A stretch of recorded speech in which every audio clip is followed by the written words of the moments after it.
Assalamualaikum warahmatullahi wabarakatuh. Bapak Ibu para jemaah, marilah seperti biasa kita sama-sama membaca sholawat Nabi, aqidatul mujmalah, dan doa menutup ilmu dengan harapan semoga kehadiran kita di majelis yang mulia ini senantiasa mendapat ridha Allah Subhanahu wa taala. Akidah kita dimantapkan, ilmu kita diberikan, dan dapat kita amalkan untuk kebahagiaan hidup kita di dunia dan di akhirat. Amin ya rabbal alamin. Ya Rabbi bil Mustafa balligh maqasidana waghfir lana ma madha ya wasi'al karami. Ya Rabbi bil Mustafa balligh maqasidana waghfir lana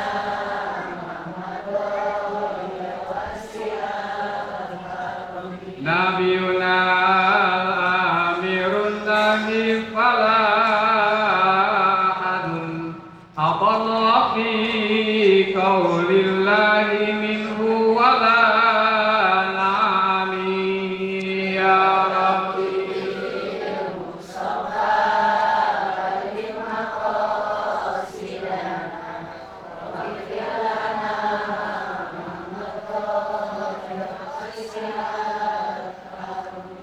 Muhammadun sayyidul kaunaini wa saqalain wal fariqaini min rabi wa min adami.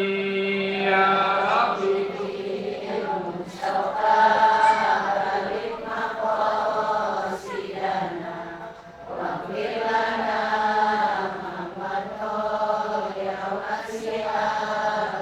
La ilallahi fal mustamsikuna bihi mustamsikuna bihablil ghairi munfasimi. Ya Rabbi Mustafa balligh maqasidana waghfir lana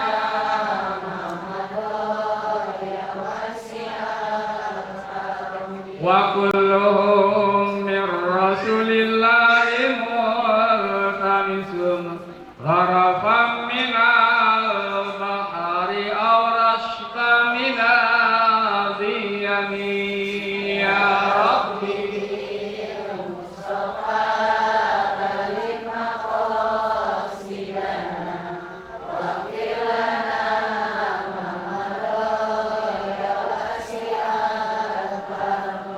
La ilaha illallah, la ilaha illallah, la ilaha illallah, Muhammadur Rasulullah.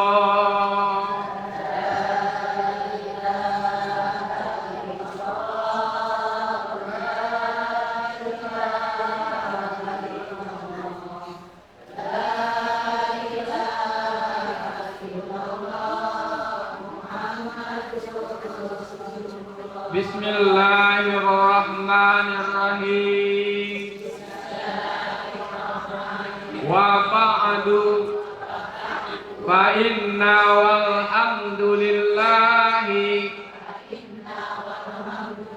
qad radina billahi rabba wa bil islami dina wa bil qur'ani imama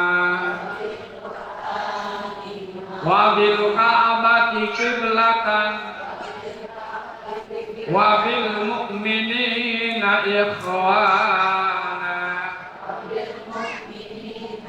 wa tabarra'na min kulli dini yukhalifu dinal Islam wa amanna bi kulli kitabin anzalahullah wa bi kulli rasulin arsalahullah wa bi malaikatillah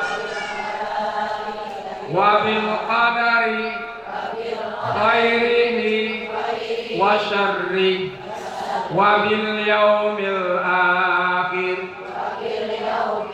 wa bi kulli ma jaa bihi Muhammadur Rasulullah sallallahu alaihi wasallam anillah ala zalika nahya wa alaihi namut wa alaihi nubasu insyaallah minal aminin alladzina la khaufun alaihim wala hum yahzanun bifadlika Allahumma ya rabbal alamin afdalu ma qultu ana wan nabiyyuna min qabl la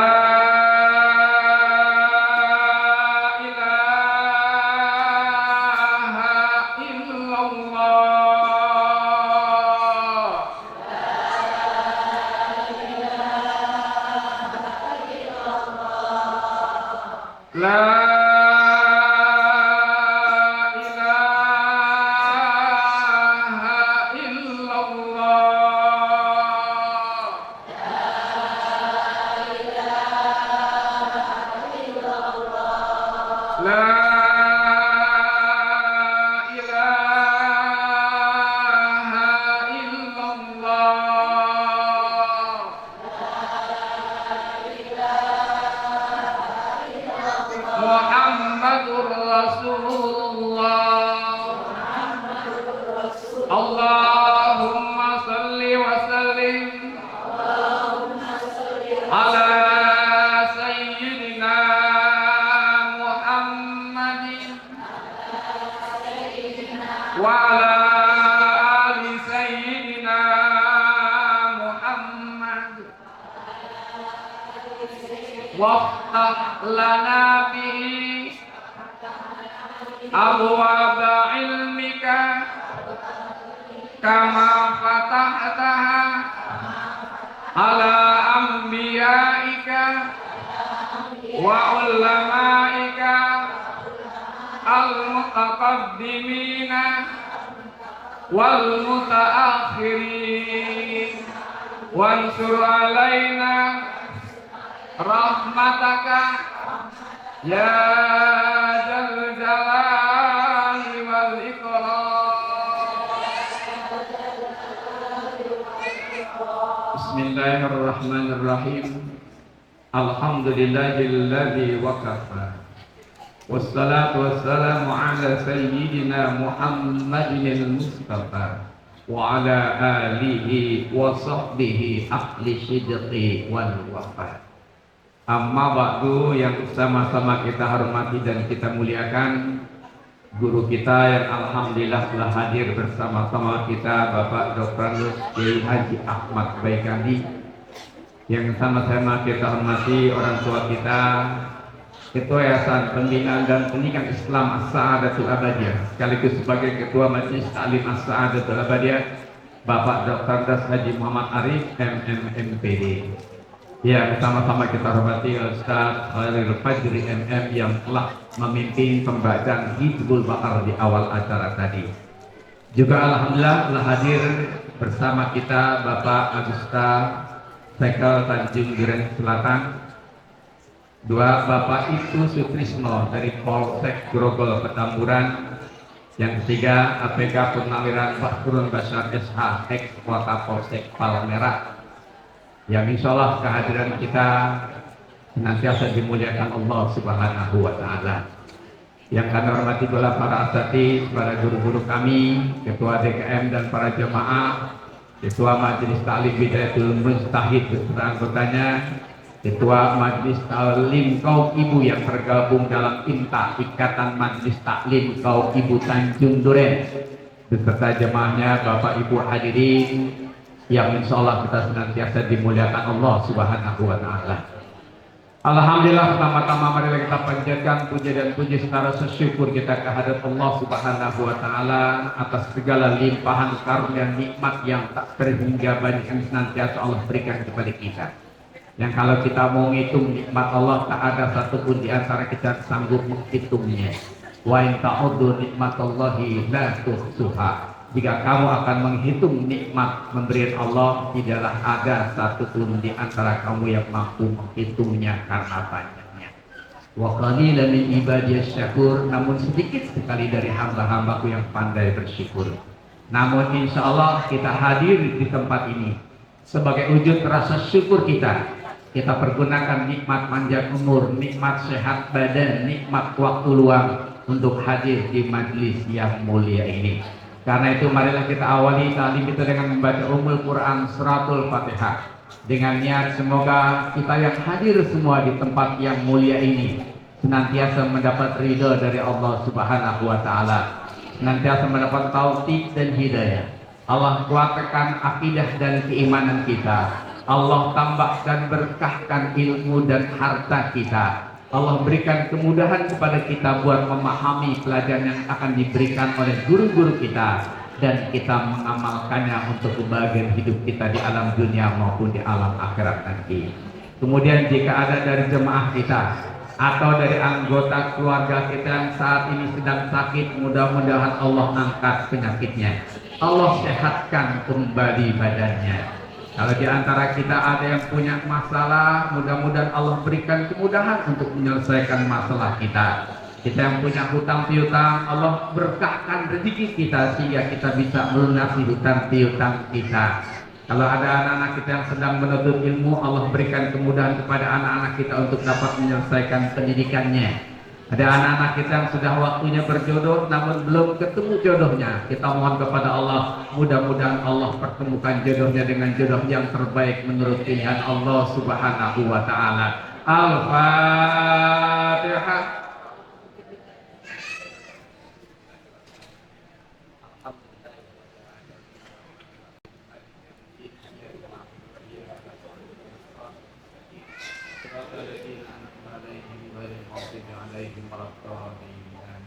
Bapak Ibu yang saya hormati, sebagaimana biasa rangkaian acara pada hari ini serta sambutan nanti kita akan saksikan tampilan dari Ananda Muhammad Syakirov untuk hafalan bacaan Qurannya.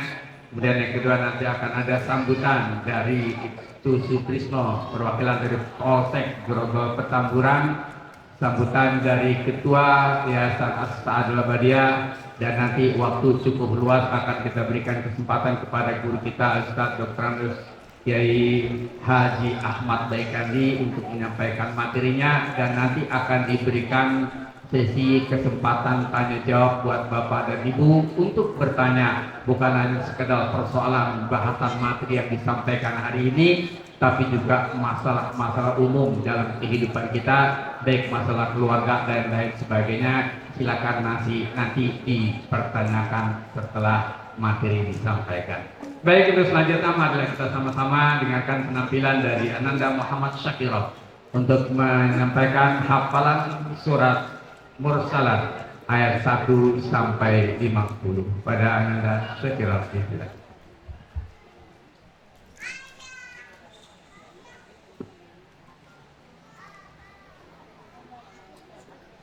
Assalamualaikum warahmatullahi wabarakatuh.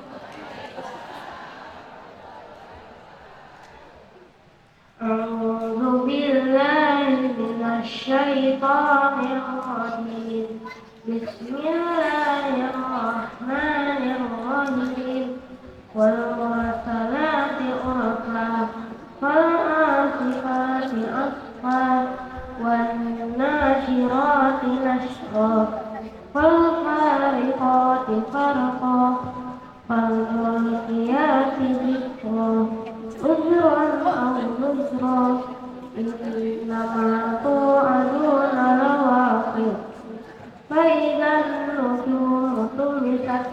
وإذا السماء فرجت وإذا الجبال نسفت وإذا الرسل أقتت لأي يوم أجلت ليوم الفصل وما أدراك ما يوم الفصل ويل يومئذ للمكذبين ألم نهلك الأولين ثم نتبعهم الآخرين كذلك نفعل بالمجرمين ويل يومئذ للمكذبين ألم نخلقكم من ماء مهين وجعلناه في قرار مكين إلى قدر معلوم فقدرنا فنعم القادرون ويل يومئذ للمكذبين ألم نجعل الأرض كفاتا أحياء وأمواتا وجعلنا فيها رواسي شاملات وأسقيناكم ماء فراتا ويل يومئذ للمكذبين انطلقوا إلى ما كنتم به تكذبون انطلقوا إلى ظل ذي ثلاث شعب لا ظليل ولا يغني من اللهب إنها ترمي بشرر كالقصر كأنه جمالة صفر ويل يومئذ للمكذبين هذا يوم لا ينطقون ولا يؤذن لهم فيعتذرون ويل يومئذ للمكذبين هذا يوم الفصل جمعناكم والأولين وإن كان لكم كيد فكيدون ويل يومئذ للمكذبين إن المتقين في ظلال وعيون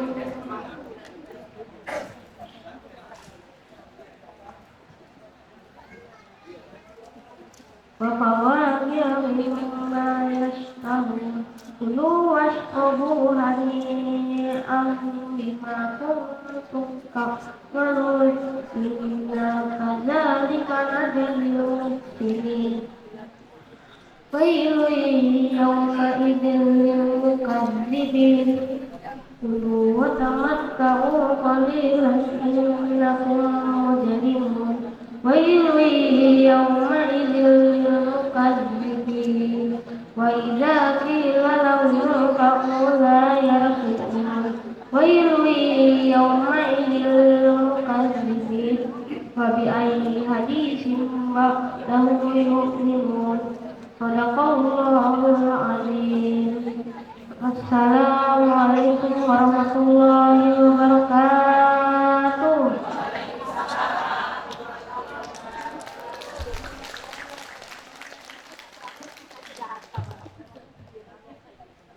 Alhamdulillah, demikianlah sama-sama kita saksikan tampilan dari Ananda Muhammad Syakirov.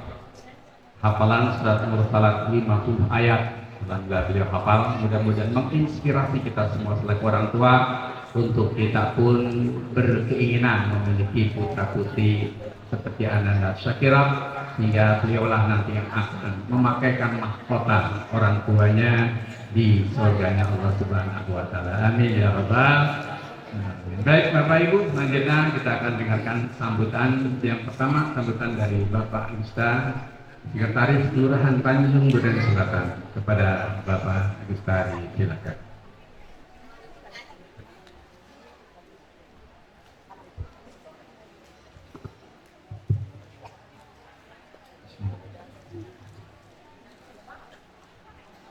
Bismillahirrahmanirrahim. Assalamualaikum warahmatullahi wabarakatuh. Alhamdulillahirabbil alamin. Wassalatu wassalamu ala asrofil anbiya'i wal mursalin wa ala alihi washabihi ajmain. Amma ba'd. Yang sama-sama kita muliakan guru kita Dr. Andes Kiai Haji Ahmad Baikandi, yang sama-sama kita hormati Ketua Yayasan Pembinaan dan Pendidikan Islam As-Sa'adatul Ahmadiyah Dr. Andes Haji Muhammad Arif MMPD, yang saya hormati Ustadz Lairul Fajri MM, yang saya hormati Bapak Kapolsek Grogol Petamburan, dalam hal ini diwakili oleh Bapak Sutresno, dan para RW, LMK, Bapak Ibu, para jamaah taklim pada pagi hari ini. Alhamdulillah kita dapat berkumpul dalam acara taklim. Tentunya marilah kita panjatkan puji syukur kepada Allah Subhanahu wa taala karena atas berkat rahmat dan nikmatnya kita semua dapat berkumpul dalam keadaan sehat dan walafiat. Salawat karim salam senantiasa kita panjatkan kepada junjungan kita Nabi besar Nabi Muhammad SAW. Semoga kita semua senantiasa mendapatkan syafaat dari beliau sampai yang akhir kelak. Yang pertama-tama perkenankan saya memperkenalkan diri Bapak Ibu. Mohon izin, saya Agusta saat ini ditugaskan sebagai Sekel Kelurahan Tanjung Duren Utara, Pak. Mohon maaf, saya di Tanjung Duren Utara. Jadi kemarin kami mengucapkan terima kasih sudah diundang dalam acara taklim hari ini.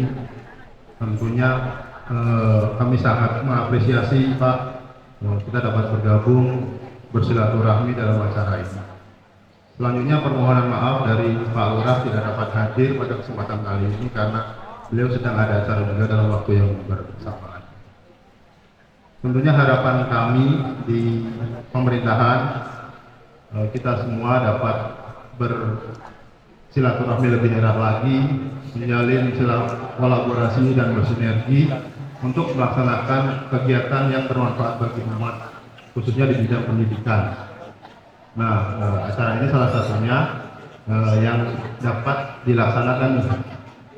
Tentunya kami sangat mendukung acara-acara seperti ini. Mudah-mudahan dapat berjalan rutin ya Bapak Ibu sekalian. Mungkin itu saja yang dapat saya sampaikan, tidak perlu berpanjang lebar. Mohon maaf atas segala kekurangan dan kekhilapan. Wabillahi taufiq wal hidayah. Assalamualaikum warahmatullahi wabarakatuh.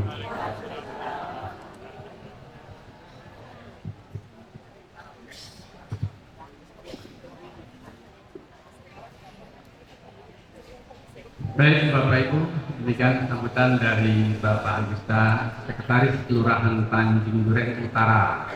Mohon maaf tadi salah nyebut karena setiap taklim memang kita mengundang Lurah Utara, Selatan, Kapolsek, Camat, dan kita berharap dan berkeinginan seperti hari ini taklim kita dihadiri oleh beliau-beliau ya, yang mudah-mudahan pada jalur berikutnya juga kita akan dihadiri oleh Lurah Utara, Selatan, Camat, Polsek, dan sebagainya. Baik Bapak Ibu, untuk selanjutnya kita berikan waktu dan kesempatan untuk Bapak Ibtu Sutrisno mewakili Kapolsek Grogol Petamburan. Kepada Bapak Sutrisno silakan.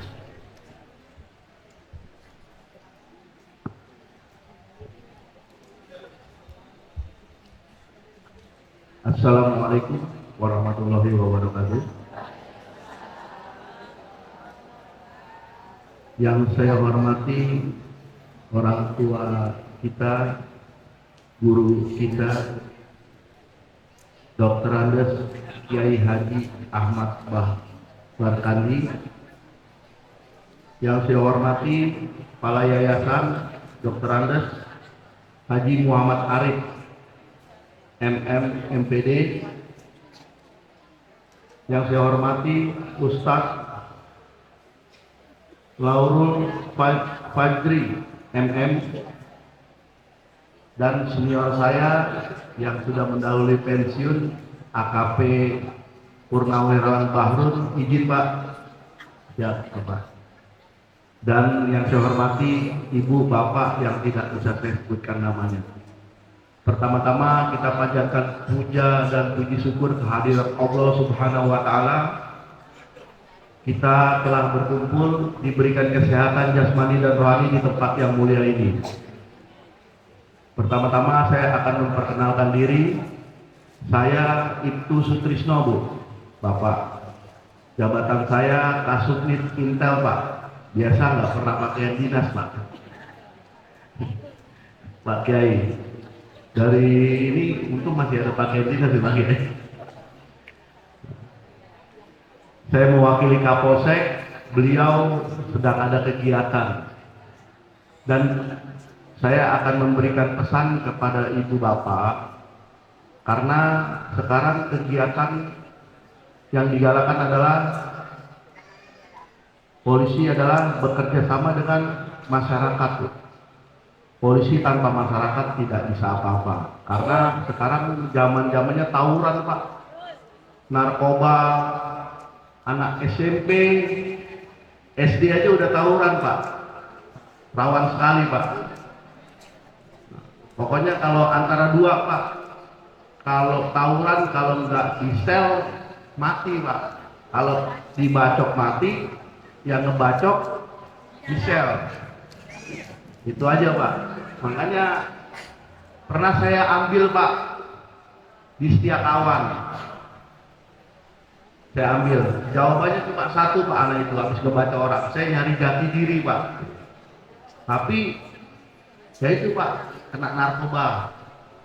Nah, kayak tolong Bapak Ibu biar tidak di sekolah, di rumah pun Bapak Ibu harus jaga putra putrinya, karena kasihan nanti, Bu, kalau sudah kena narkoba SD, SMP. Makanya kita galakan terus nih, Pak, narkoba sama tawuran, Pak. Itu saja yang bisa saya sampaikan. Terima kasih. Wassalamualaikum warahmatullahi wabarakatuh.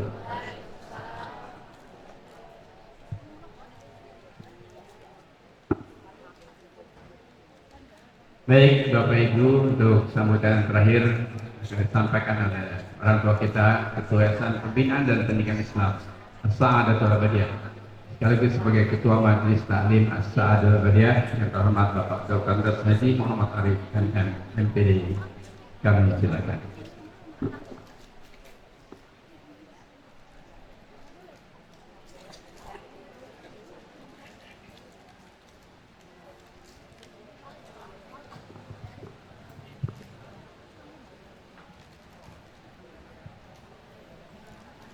Bismillahirrahmanirrahim. Assalamualaikum warahmatullahi wabarakatuh. Bismillah walhamdulillah la haula wala quwwata illa billah. Rabbi shrah li sadri wa yassir li amri wahlul 'uqdatam min lisani yafqahu qawli. Amma ba'du. Yang sama-sama kita hormati guru kita, guru tetap kita, Ustadz Kandi dan Ustadz Majri. Kemudian ada Kapolsek yang diwakili oleh Pak Sutrisno. Alhamdulillah, terima kasih Pak Sutrisno. Mudah-mudahan bulan depan bisa datang lagi kita ngaji di sini. Ya. Dulu jadi Intel, nggak pernah pakai pakaian begini. Ini Pak, saya udah lama baru pakai pakaian begini lagi. Untung masih setel. Jadi alhamdulillah. Nah, kemarin ya kerjaan Intel tahu sendiri dah. Sekarang katanya udah mau tobat nih, mudah-mudahan tobat terus ya. Amin ya rabbal alamin. Kemudian Pak Sekel dari Tanjung Duren Utara, saya pikir dari selatan kali. Sebab beberapa waktu yang lalu Lurah Selatan kemarin bikin acara bajar. Sebelumnya ada acara bajar di sekolah yang di pinggir tol. Kemarin saya godain tuh Lurah, namanya Pak Uji, seukuran usianya umur anak saya. Saya bilang, Bang, lu keundang kagak pernah datang, besok ada pengajian datangnya. Siap aja, kagak datang juga. Dasar. Kali ngutus enggak juga, ada nggak utusan dari Tanjung Duren? Enggak ada. Itulah ada orang ngaji susah. Makanya yang datang beruntung banget. Kemudian para tokoh masyarakat, para ulama yang hadir, yang tidak dapat saya sebutkan satu persatu. Jangankan ngajak orang lain, ngajak guru AA yang nyari rezekinya di sini juga susah. Itu kalimat kasar apa halus tuh? Kasar apa halus tuh? Buat saya halus tuh. Yang kasar ada lagi, cuman nggak boleh dikeluarin. Jadi kita ngajak orang harus banyak sabar. Lalu kalau kita boleh turun lagi, ajak saudara kita. Saudara saya ada berapa di sini, tinggal 6, 2 udah pulang. Gampang nggak? Susah juga. Tapi seperti apa ini? Biarin. Ajak anak bini kita gampang nggak? Susah juga. Kalimat terakhir saya satu. Kuburan kita masing-masing. Ayo hidup kita bekelin diri kita masing-masing. Walaupun kuburannya dekat-dekatan, kan nggak bisa saling membantu. Yang namanya kita masih hidup, ayo kita bekelin diri kita masing-masing. Jadi udah diajak sini, ajak yang mungkin dikasih pencerahan, masih juga kayak kita. Ujungnya kalimat tadi, kuburan kita masing-masing. Makanya begitu. Man amila solihan al-nafsi wa man sa'a fa'alaiha. Barang siapa yang berbuat kebaikan, itu kembalinya kemana-mana, ke diri kita sendiri. Begitu juga orang yang berbuat kezaliman, kejahatan, kemungkaran, juga buat siapa? Buat dirinya sendiri. Ayo hidup nggak lama. 2 Selasa yang lalu teman saya sakit, cuman kuyang-kuyang, dibawa ke rumah sakit Patriarika, dirujuk ke rumah sakit Permata Hijau, sampai di sana habis. Sebelumnya nggak ngapa-ngapa, sehat. Itu adalah umur. Kita kapan? Makanya karena kita nggak tahu, harus kita siapkan di. Jadi nggak ada lagi kalimat lain. Yuk bareng-bareng kita nyiapin diri kita bakal pulang. Yang tentunya nanti di sana nggak ada yang bisa nambahin amal ibadah kita.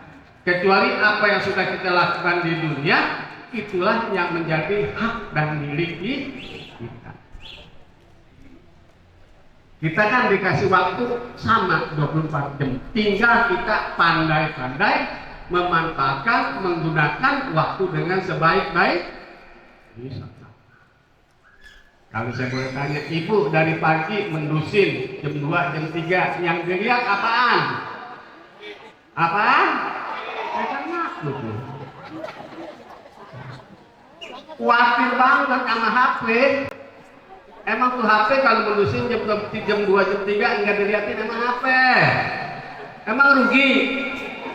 Ada jawabannya. Pengen tahu takut nanti ada kabar berita dari keluarga, berita itu macam. Enggak penting. Emang kalau didapat musibah, didapat segala sesuatu, ente bisa bantuin? Kan kagak, cuman gayanya doang sok keren, sok peduli. Nah, yang begitu-begitu jangan terlalu diopenin, boleh, tapi jangan keterlaluan. Baca Quran, kalau baca HP mana banyak kan? Megang Quran, megang HP mana banyak pak? Ya, emang mau begitu terus itu? Udah, cukup. Bukan nggak boleh, boleh seperlunya. Kan kalau kita jalan nggak pulang nggak megang HP bingung. Lalu ibu pernah bingung nggak kalau satu hari satu malam nggak pernah baca Quran? Pernah bingung nggak?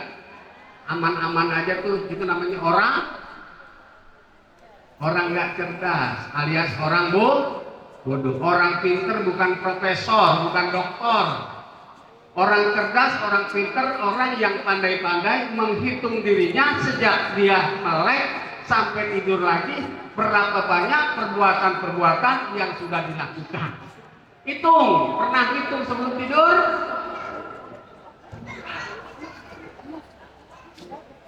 Ayo dihitung, dari pagi saya udah ngapain? Apa banyak yang sudah saya lakukan kebaikan atau keburukan?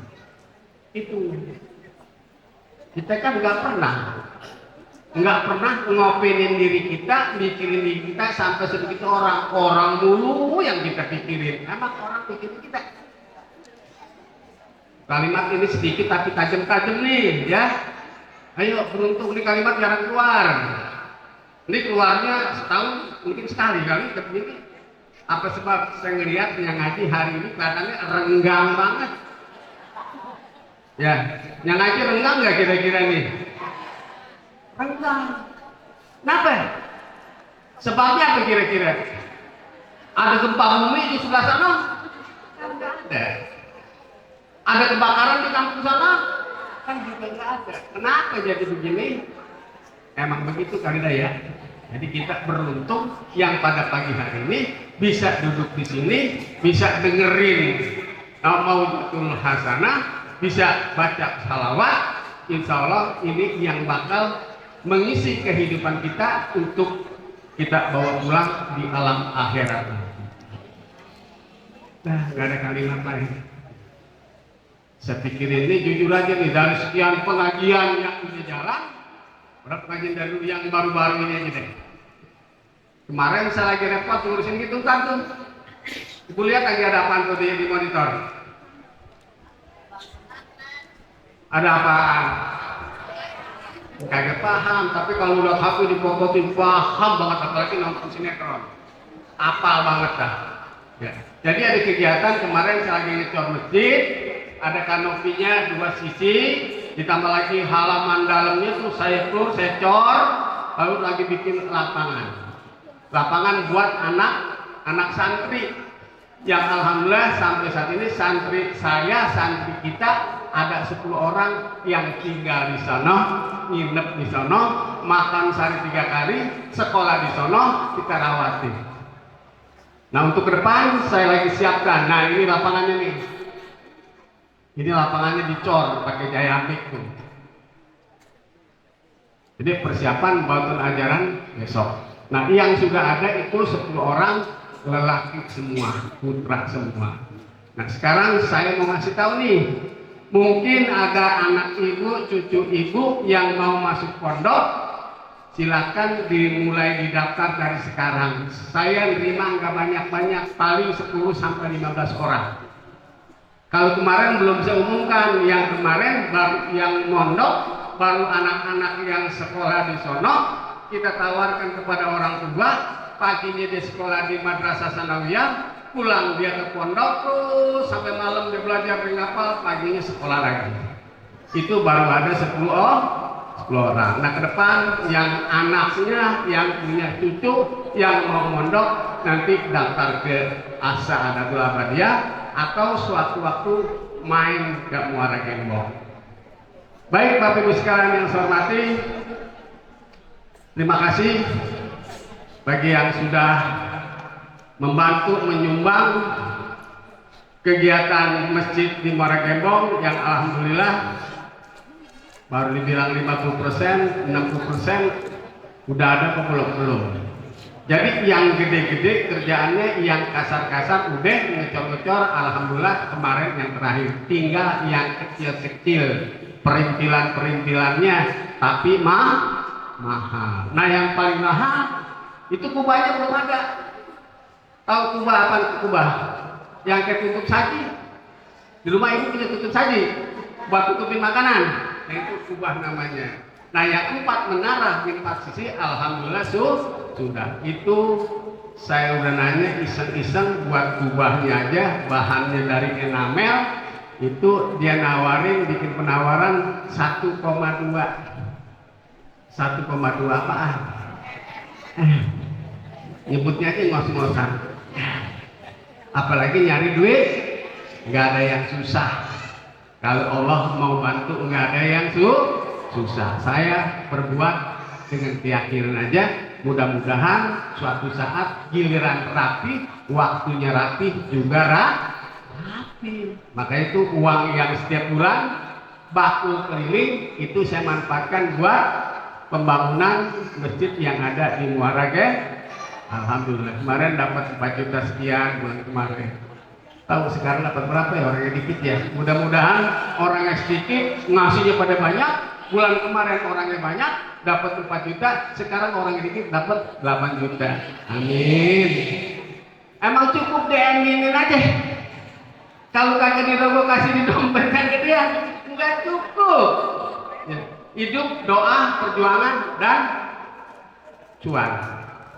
Nah, kalau itu bisa beriringan, insya Allah ke depan yang namanya masjid kita bisa cepat jadi dan bisa dimanfaatkan oleh santri kita, oleh murid-murid kita, dan juga oleh masyarakat yang ada di Muara Gembong. Baik, Bapak sekalian yang saya hormati, sekali lagi mudah-mudahan kita sehat terus, panjang umur, kita bisa isi kehidupan kita dengan sebaik-baiknya dalam rangka mempersiapkan kehadiran kita untuk menghadap Allah Subhanahu wa Ta'ala. Ya, kapan berhenti kita ngaji? Kapan berhenti sholat? Entar. Kalau udah apa? Udah istirahat. Ya. Baik, Bapak sekalian, terima kasih sekali lagi.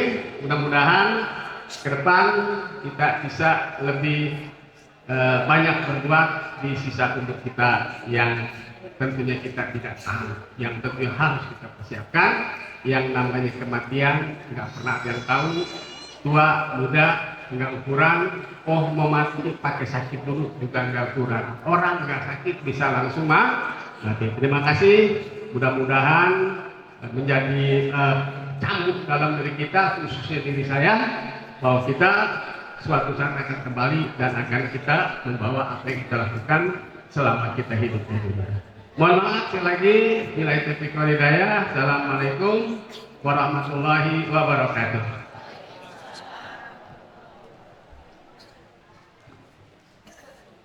Baik, terima kasih saya ucapkan pada Bapak Dr. Mas Haji Muhammad Arif atas sambutannya. Bapak Ibu, sebelum materi kajian disampaikan, seperti biasa kita akan kumpulkan infak terbaik kita untuk mendukung pembangunan masjid dan pondok pesantren As-Sa'adatul Abadiyah. Silakan untuk petugas pengeliling bakul siap-siap dan langsung berkeliling, kita sama-sama baca selawat. Sekaligus juga buat petugas mohon buku panduan kajian hari ini yang belum mendapatkan dibagikan, yang belum punya ya, yang sudah ada silakan pakai yang ada, yang belum punya nanti akan kita siapkan supaya hari ini kita semua memegang panduan tersebut. Baik, sambil petugas bakul keliling dan yang membagikan buku memberikan bukunya, kita sama-sama baca salawat. Salatullah salamullah Rasulillah, salatullah salamullah ala yasin habibillah, salatullah salamullah ala Rasulillah, salatullah salamullah ala yasin habibillah. Tawassalna bismillah wa bil hadi rasulillah wa kulli mujahidin lillah sahabi ahli badri ya Allah, salatullah salamullah ala toha rasulillah, salatullah salamullah di tempat perempuan ala yasin habibillah, salatullah salamullah ala toha rasulillah, salatullah salamullah ala yasin habibillah, salatullah. Bapak ibu-ibu tetap di tempat saja biar nanti yang membaca buku. Tolong anak-anak dibantu Pak Haji Arif untuk membagikan bukunya. Nah, itu dibantu.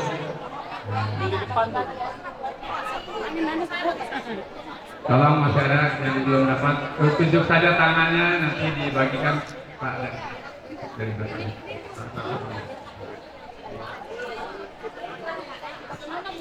Salatullah salamullah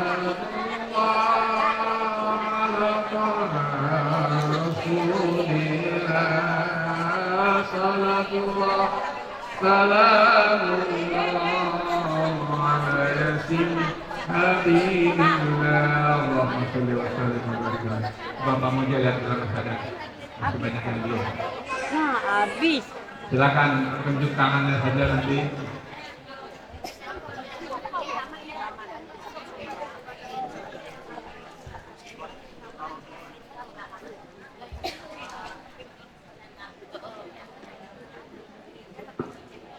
Tunjuk tangan ibu, masih ada yang belum? Oh masih banyak. Pak Mujo. Lagu ibu apa? Cepat. Cepat dibalik.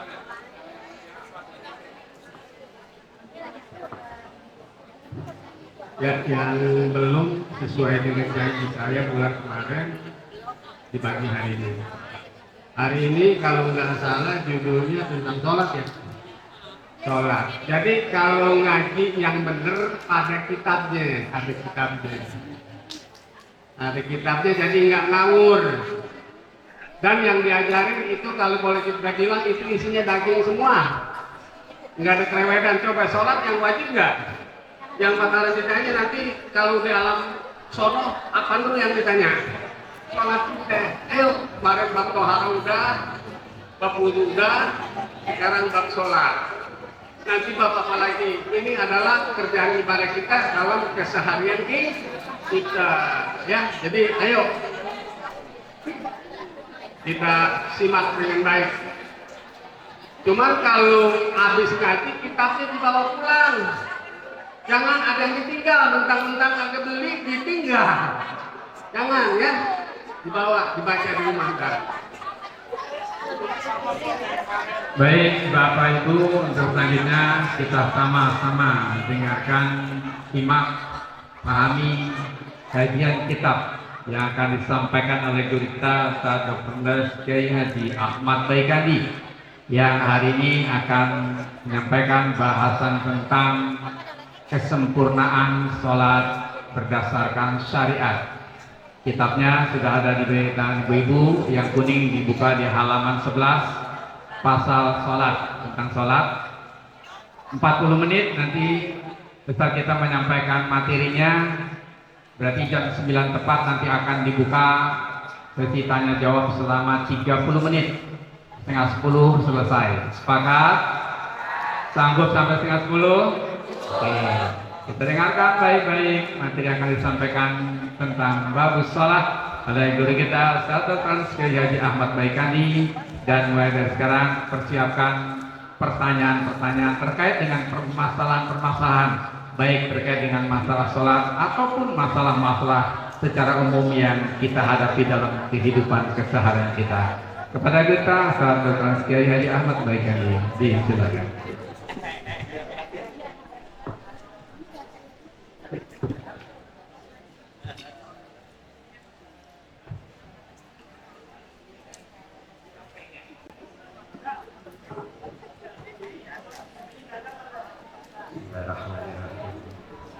Assalamualaikum warahmatullahi wabarakatuh.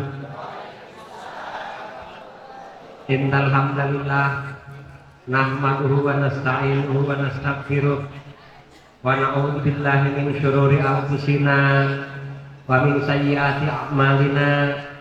May yahdihillahu fala mudhillalah wa may yudlil fala hadiyalah. Allahumma shalli wa sallim ala sayyidina Muhammadin wa ala alihi wa sahbihi ajmain. Subhanaka la ilma lana illa ma 'allamtana innaka antal alimul hakim. Amma ba'du. Hardatul mukarramin, para asatid, para kiai, wabil khusus yang sama-sama kami hormati dan kita muliakan ketua yayasan kita Bapak Dr. Andes Haji Arif beserta staf-stafnya yang tidak kami sebutkan satu persatu.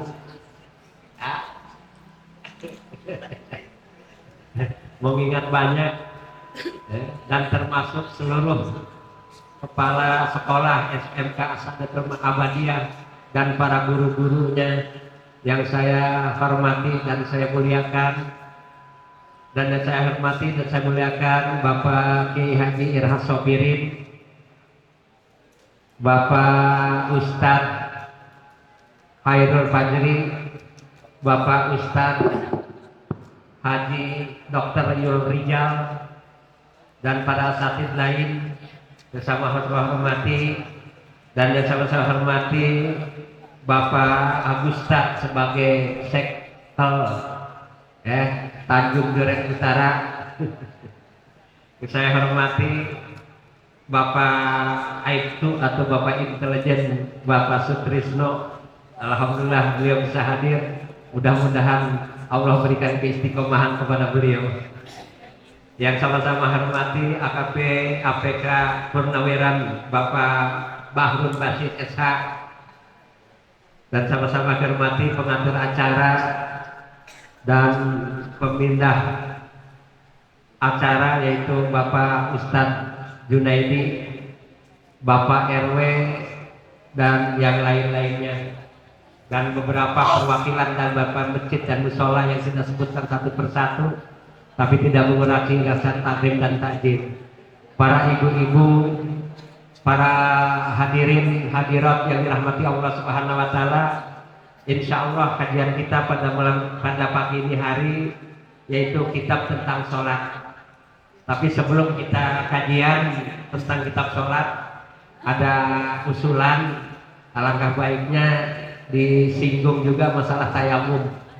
Ya, ini masalahnya sering berkaitan dengan kehidupan sehari-hari kita. Hadirin yang saya hormati, tayamum adalah sebagai pengganti daripada wudu dan mandi junub. Mandi junub ataupun wudu bisa diganti dengan tayamum. Rukun tayamum cuma 4. 1 niat, kedua mengusap muka sekali, ketiga mengusap tangan sampai sikut, keempatnya tertib. Itu rukun rukun tayamum.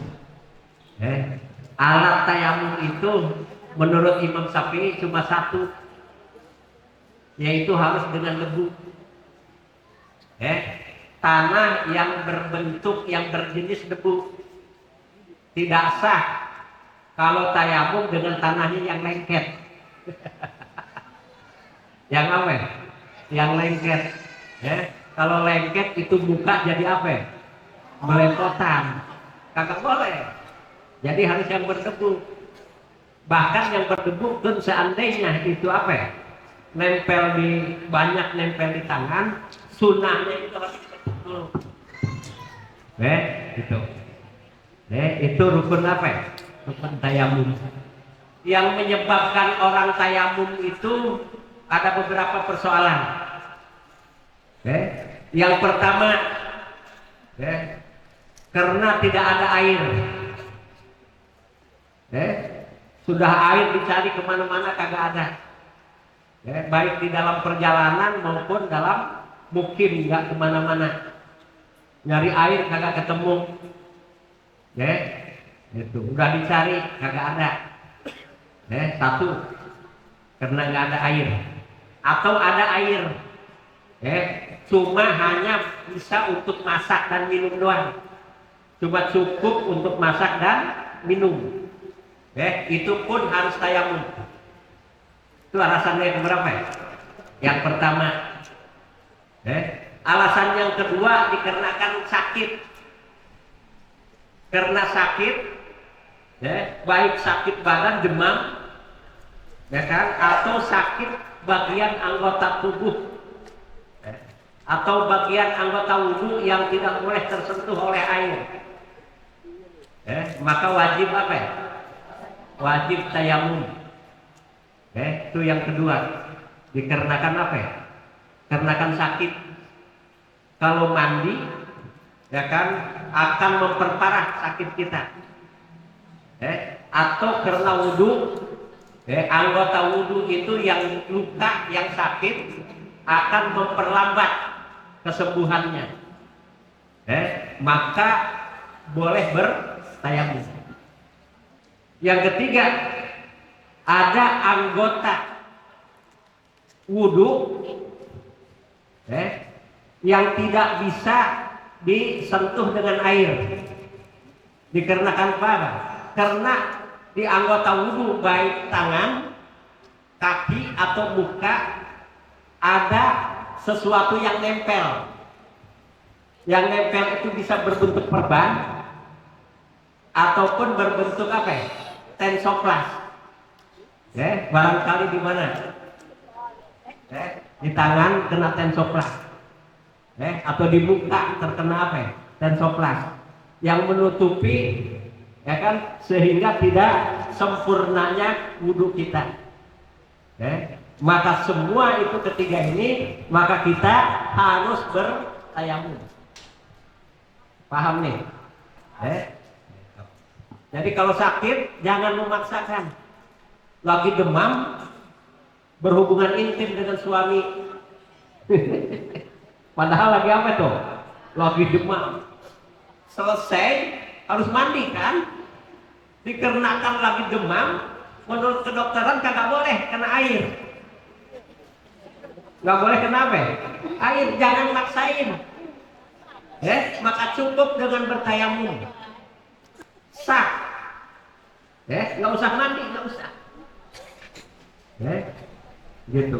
Begitupun ada anggota badan kita yang ada perbannya. Ketika wudhu, perban itu cukup diusap doang atasnya. Setelah itu tayamum. Cuma kalau Imam Syafi'i syaratnya sebelum tensoplas nempel di anggota badan atau perban yang nempel yang akan dipasangkan harus wudhu dulu. Jadi selesai wudhu baru di apa? Dipasang tuh. Maka ketika wudhu cukup di apa? Diusap. Setelah itu tayamum. Tayamum sebagai pengganti apa? Pengganti wudhu, atau tayamum sebagai penyempurna wudhu.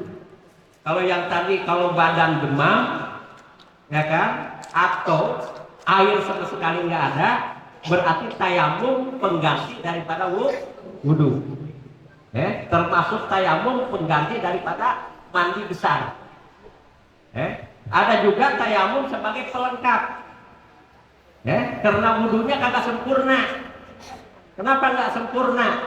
Karena ada bagian anggota wudhu atau anggota badan yang kalau mandi ketutup.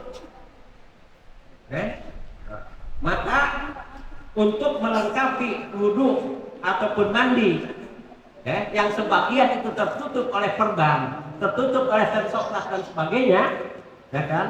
Itu harus tayamum. Paham nih? Dan tayamum harus dilakukan setelah masuk waktu. Kalau sebelum masuk waktu, sebelum Johor masuk waktu, kemudian tayamum dulu, maka tayamumnya tidak sah. Jadi bagi orang yang tayamum, ya kan, syaratnya itu harus masuk waktu. Jadi tidak boleh tayamum sebelum waktu sholat datang, tidak boleh.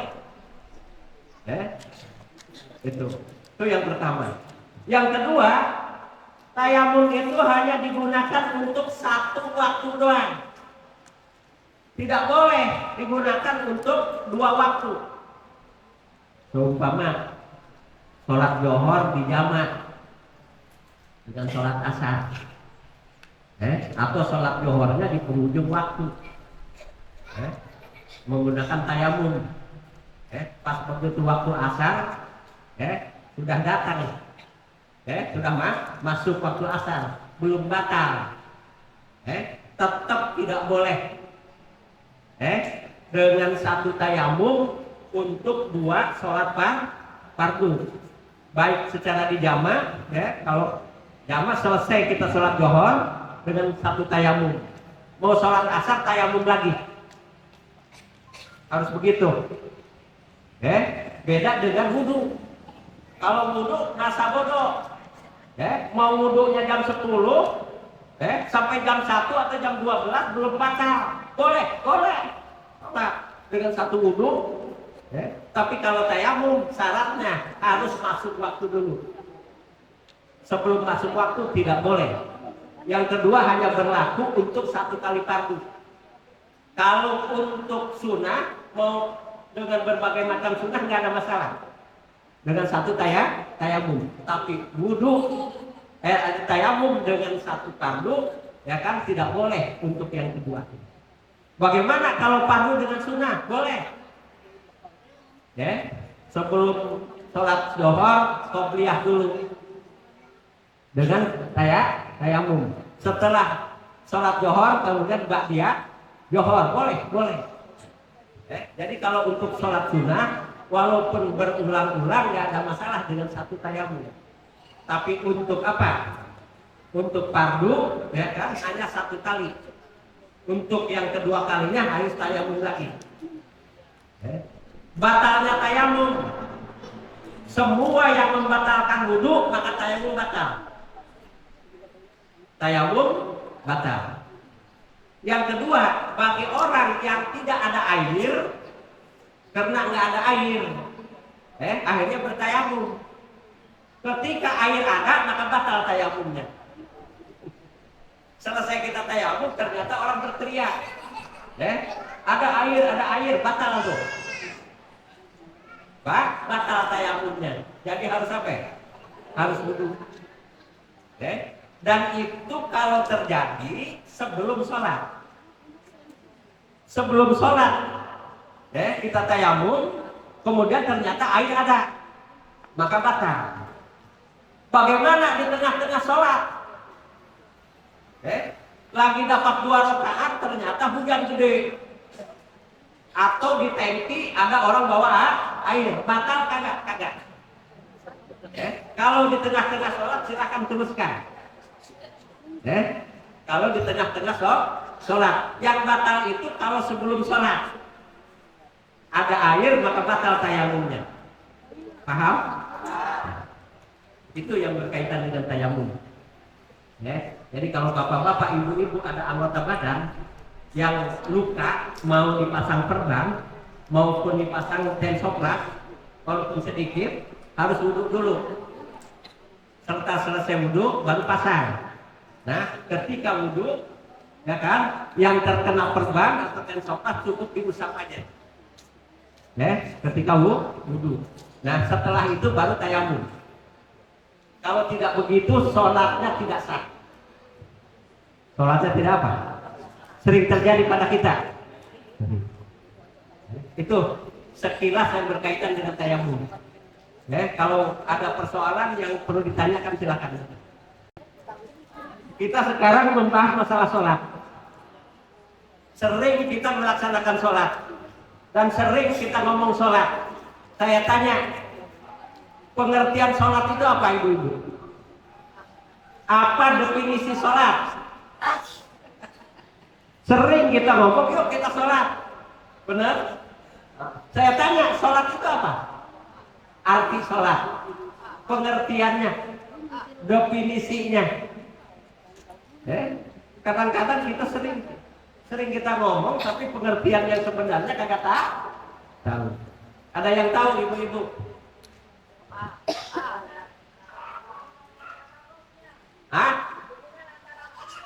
Hubungan antara robnya, ya kan? Itu namanya apa ya? Sholat. Puasa juga hubungan dengan siapa? Zakat berhubungan dengan siapa? Haji berhubungan dengan siapa? Saya jelaskan. Definisi sholat yaitu aqwalun, semua ucapan, wa af'alun, dan semua perbuatan, ya kan? Muftatahatun bitakbiri, yang dimulai dengan takbir. Dimulai dengan apa ya? Takbir. Wa muhtatamatun, dan diakhiri bitaslimi dengan salam. Bisyaro itu mahsusatin, dengan syarat-syarat tertentu. Artinya syaratnya, ketentuan-ketentuannya sudah ditetapkan. bukan hanya ngomong doang, tapi ngomong yang bagaimana yang dibenarkan di dalam sholat, bukan hanya perbuatan doang, tapi perbuatan yang mana yang dibenarkan di dalam sholat. Oleh karena itu ujung daripada kalimat ini bisyaro itu maksusotin, dengan syarat-syarat yang ditentukan. Jadi pengertian sholat adalah segala ucapan, segala perbuatan yang diawali dengan takbir, diakhiri dengan apa ya? Salam, dengan syarat-syarat yang ditentukan. Itu namanya sholat. Jadi kalau ada yang nanya ibu-ibu, bapak-bapak, apa sih arti sholat? Ya itu. Paham nih? Sekarang tahu pengertian sholat. Nanti kalau ke rumah nanti, walaupun tidak tahu dengan bahasa Arabnya, paling tahu, paling tidak bahasa Indonesianya.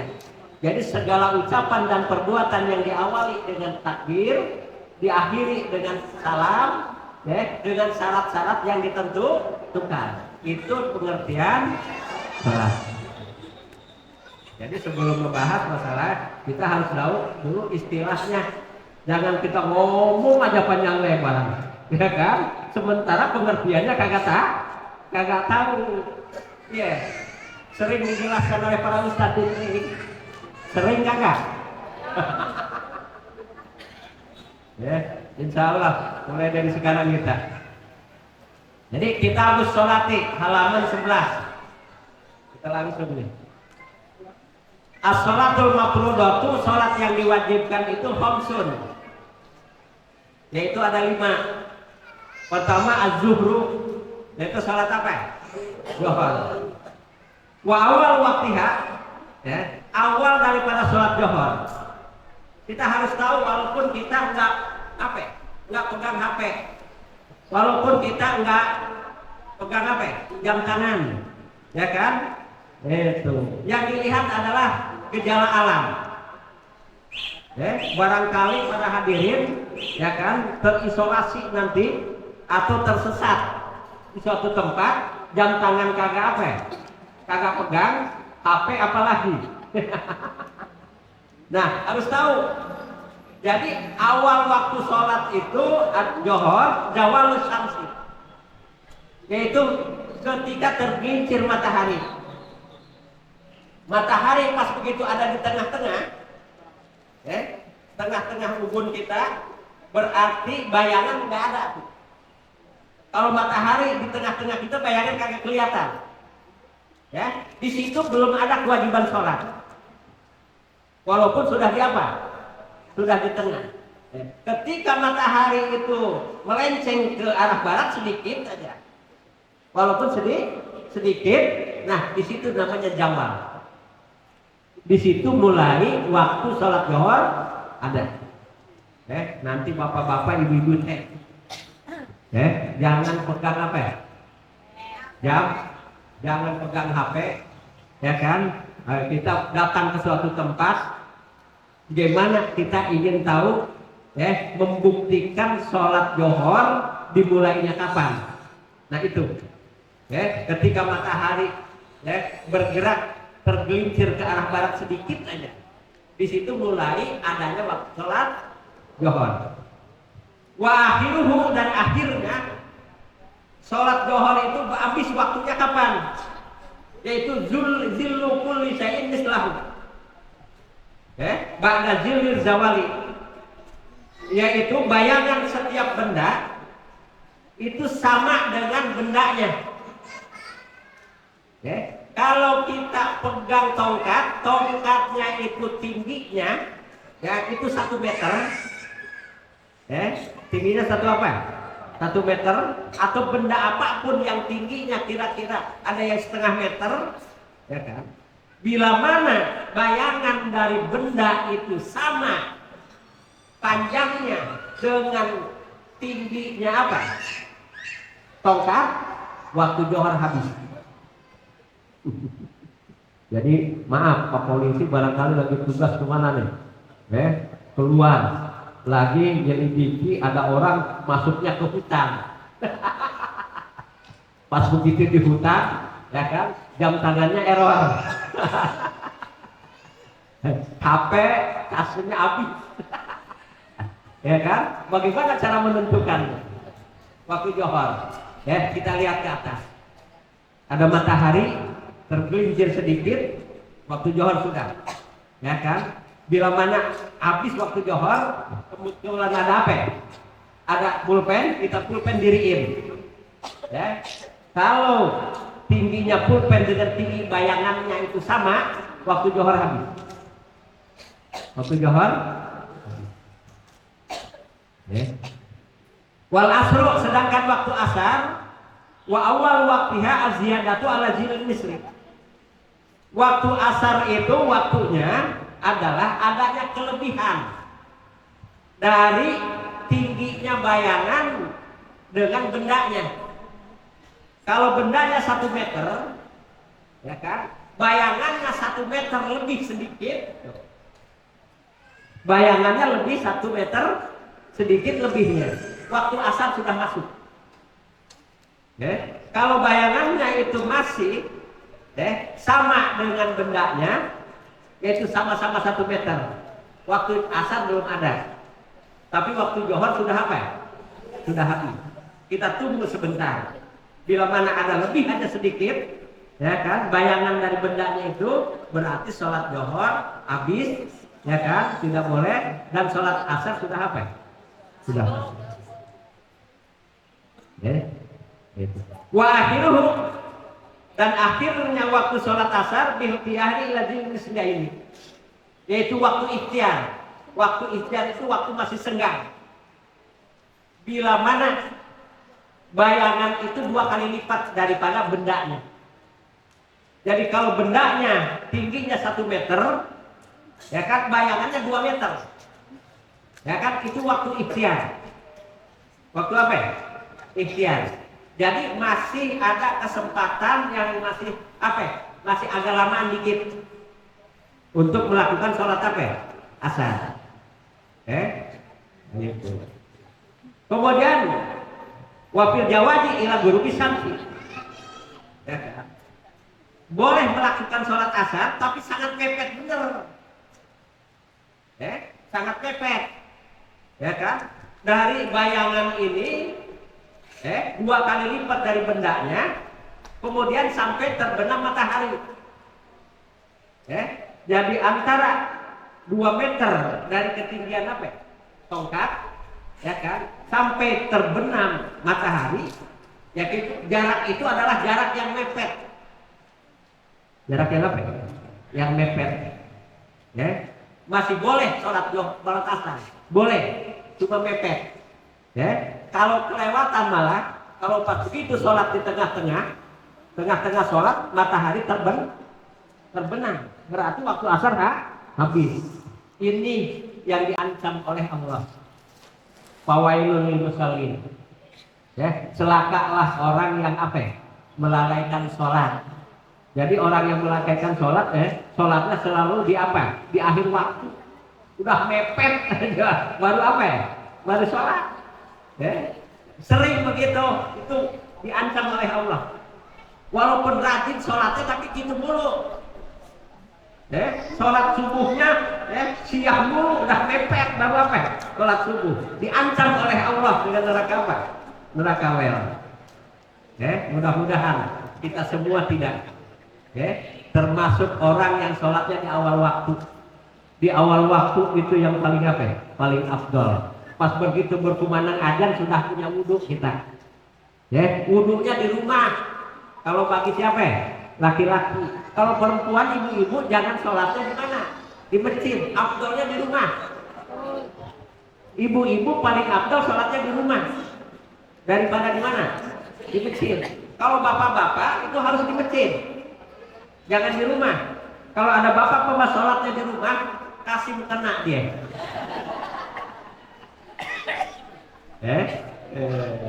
Gitu. Jadi bagi ibu-ibu harus di mana? Di rumah. Gitu. Bandingannya sama. Bapak-bapak sholat di masjid berjamaah di awal waktu itu 27 derajat pahalanya. Ibu-ibu di rumah, sholatnya, ya kan, sendiri lagi kagak berjamaah. Bener kagak? Ya, bandingannya sama dengan bapaknya, suaminya sholat di mana? Di masjid. Pas begitu suaminya pulang dari masjid, kopi sudah tersedia.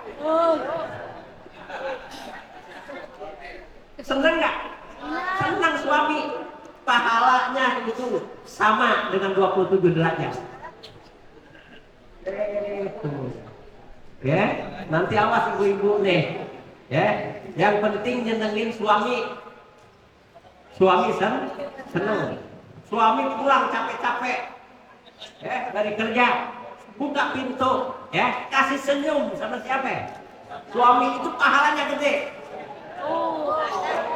Ya, udah dikasih senyum, ya, kira-kira suami walaupun capek kalau istrinya senyum, hilang nggak capeknya? Hilang. Benar kagak? Senyum. Udah begitu kalau pakai dasi buka dasinya, bajunya buka, ya, udah dibuka tanya ke suami, ya, tanya suami mau ngamar dulu, makan dulu, gitu. Ada nggak di sini yang begitu? Ada. Pahalanya berlipat-lipat tuh, jadi senang suami. Ya, jadi nanti nih, ya, ibu-ibu, kalau ingin jadi wanita yang solehah, ya, itu caranya begitu. Suami datang kasih senyum, jangan manyun. Kasih senyum, ya. Buka sepatunya, buka kaos kakinya, buka bajunya, ya kan? Tanya mau ngamar dulu, mau makan dulu, gitu. Ya. Perempuan paling gampang masuk surga daripada laki-laki susah. Laki-laki susah masuk surganya. Perempuan gampang, cuma 4 syarat, 4 unsur kalau dilakukan oleh sang istri, maka masuk surga dari pintu manapun. Yang pertama, tidak pernah tinggal sholat 5 waktu. Sholat sunnahnya kagak pernah dilakukan, 5 waktu aja. Yang kedua, puasa Ramadan tidak pernah tertinggal kecuali dalam kondisi uzur. Yang ketiga, memelihara harga diri, kehormatannya. Itu saksinya tuh.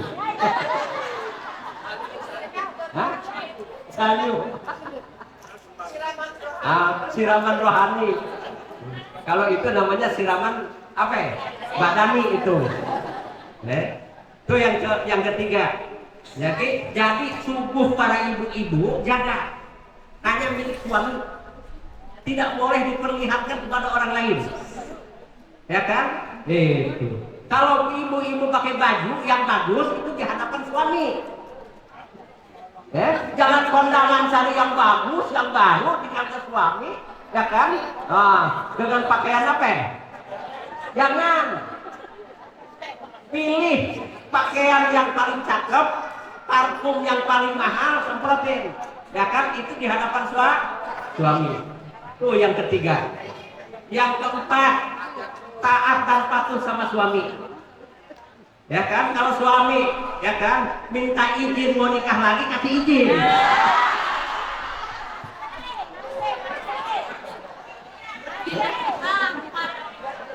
Kan taat sama suami. Tapi dengan catatan, suaminya bisa adil. Kalau kagak adil, jangan. Di sini banyak yang adil mah, kemampuan juga ada. Cuma nggak ada keberanian minta izin sama istrinya. 4 loh, taat dan patuh sama suami. Walaupun dalam kondisi capek, lelah, kalau suami minta ngamar, udah bisa. Jangan pakai nanti dulu. Jangan ada istilah begini, tahu gak nih aku lagi ngapain nih, jangan. Lagi masak, matiin tuh lampu kompornya. Harus begitu. Dengan keempat unsur ini, kata Rasul, udkhuli al-jannata min ayyi babin atau min ayyi abwabin syi'ti. Masuklah engkau ke dalam surga, ke dalam pintu manapun yang ingin kau mau. Masuklah. Itu siapa? Rasulullah. Insya Allah nih, ibu-ibu yang ada di majelis ini termasuk, ya kan, ibu-ibu yang solehah semua. insya Allah yang memenuhi 4 syarat ini, ya kan? Termasuk bapak-bapaknya insya Allah, bapak-bapak yang soleh semua, ya kan? Itu. Kalau seumpama, haji dokter tuh, tahu kenal nggak haji dokter? Termasuk Bapak Intel Pak Sutrisno, termasuk Bapak Haji Arif itu orangnya qanaah, orangnya qanaah. Termasuk Bapak Kiai Haji Irah Sopiri itu qanaah, qanaah. Tahu nggak qanaah?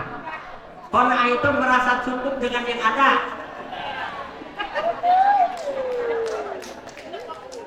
Itu arti qanaah, merasa cukup dengan yang ada. Nggak ngelirik lagi kemana, ke sampingnya kagak, itu namanya qanaah. Ini semua yang ada di sini qanaah semua tuh. Karena waktunya habis nih, udah 40 menit kan? Iya, nggak usah panjang-panjang. Yang penting apa? Siapa yang ngomong? Nggak usah panjang-panjang, yang penting masuk. Bukan saya yang ngomong, bukan.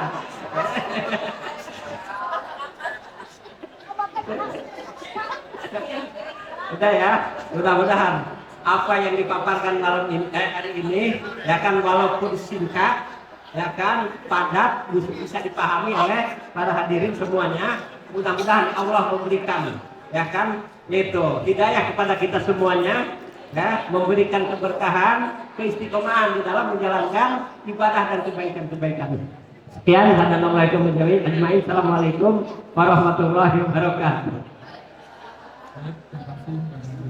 Setelah menyampaikan materinya, silakan kita buka pertanyaan pada Bapak Ibu tunjuk tangan yang akan menyampaikan pertanyaan.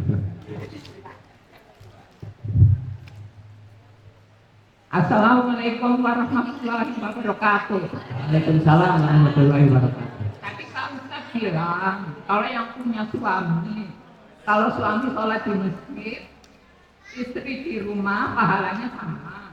Seandainya kalau yang nggak ada suami,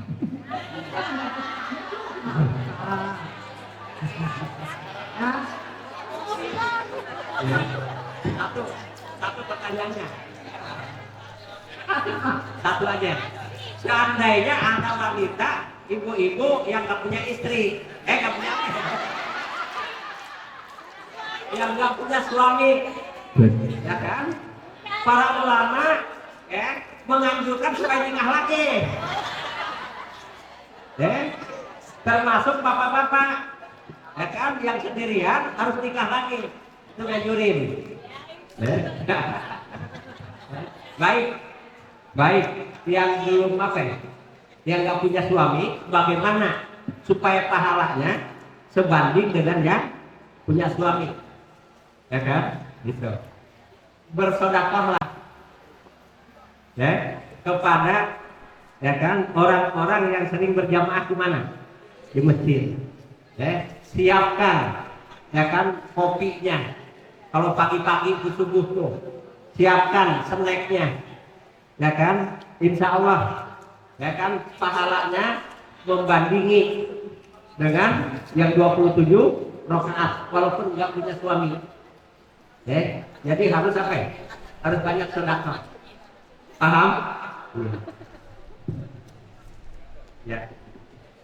Assalamualaikum warahmatullahi wabarakatuh. Waalaikumsalam warahmatullahi wabarakatuh. Sebenarnya bukan kepentingan saya, tapi sering kita lihat untuk ibu-ibu ketika ada hajatan itu kan make up-nya luar biasa. Iya. Dan karena bermake up ini bermake up ini biasanya undangan dimulai dari jam 11 nanti berakhir di jam berapa. Nah, di antara itu ada waktu sholat. Ibu-ibu ini yang menggunakan make up begitu tebal ini berwudu saya. Kalau tidak berwudu, apa katanya? Ini masih bingung. Mohon dijawab, silakan. Terima kasih. Cuma satu doang. Kalau ibu-ibu yang make up-nya sudah apa? Sudah nempel, waktu sholat sudah apa? Tiba, ya kan? Apa harus bertayamum? Tidak. tetap wajib wudhu kecuali pengantinnya. Nggak ada istilah begitu. Tetap wajib apa?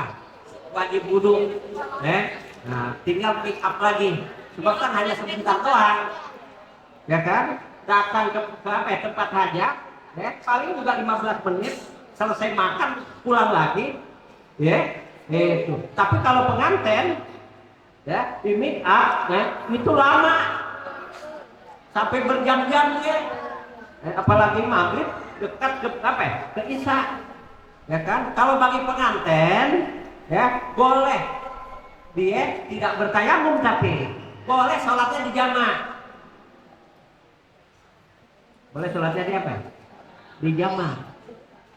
Tapi tetap tidak boleh bertayamum. Tidak boleh bertayamum. Tetap harus wudhu. Coba diberikan rukhsah, keringanan. Sholatnya boleh di jamaah. Bagi pengantin, boleh di jamaah. Maghrib dengan isya. Biar isya-nya ditarik ke maghrib atau maghribnya diundur ke apa? Ke isya. Jadi sholat maghrib dengan isya-nya nanti jam 9 malam. Setelah tamunya pada apa? Pada pulang. Boleh kalau jadi pengantin di jamaah. Tetap ya kan tidak boleh bertayamum. Yang diberikan keringanan adalah sholatnya jamaah. Johor dengan asar atau asar ditarik ke johor, begitupun dengan isya dan maghrib. Bagi pengantin sekalipun tidak boleh bertayamum, apalagi panitianya. Panitia kan boleh ngelik dulu sebentar. Kalau pengantin kan standby, benar? Paham Pak? Ibu. Jadi tetap tidak boleh bertayamum. Karena sayang make up gitu. Enggak. Ada lagi? Assalamualaikum warahmatullahi wabarakatuh. Waalaikumsalam warahmatullahi wabarakatuh. Ini Ustaz, kalau yang banjir, rumahnya banjir, terus kan mati lampu, untuk tayamum kan otomatis air kan mungkin habis ya karena banjirnya mungkin 2 hari 3 hari. Terus untuk tayamum kan juga tanah mungkin basah. Ini gimana Ustaz hukumnya tuh? Tayamum airnya basah. Kalau musim banjir gitu kan otomatis tanah-tanah basah semua. Itu untuk wudhunya gimana? Sedangkan air cepat mati. Air pada mati. Air galon ada nggak? Ada. Air galon ada nggak? Kalau ada dengan air galon. Wudhu dengan air aqua sah. Wudhu dengan air galon isi ulang sah. Jadi kalau seumpama apa? Banjir, ya kan? Gitu. Mati listrik dengan air galon wudhunya. Air galon kagak ada juga. Seumpama, tayamum dengan apa? Kalau memang airnya itu banyak banjirnya, walaupun kotor kelihatannya, walaupun kotor, maka wudhu dengan air apa? Cuma jangan berkumur. Karena kelihatan ada apa itu? Ada banyak lumpurnya, ya kan? Itu. Cukup dengan apa? Muka, tangan, kepala dan kaki. Nggak usah berkumur. Kalau memang kan ada seperti itu. Kalau untuk hadas itu kan gimana hadas besarnya? Seandainya dia punya hadas besar. Punya hadas besar, ya kan? Tampung tuh air yang banjir. Kemana? Ke bak. Ya kan? Maka mandi dengan air banjir itu. Ternyata kotornya kayak apa tuh? Kayak air got. Nah, baru itu. Berarti nggak ada air dianggapnya. Kalau airnya warna seperti apa ya? Terus kayak got. Baru dianggap kagak ada air. Air galon juga kagak ada. Kalau mandi air galon masih ada, maka dengan air galon. Kalau air galon ada di mana? Di warung, harus beli ke warung. Jangan dulu tayamum. Di warung ada nggak? Ada. Mau mandi, beli itu dengan air galon. Harus begitu. Kadang-kadang kalau masih itu Nggak tahu dah. Yang pentingnya aja dulu. Yang penting air itu bisa membasuhi seluruh anggota badan yang nampak.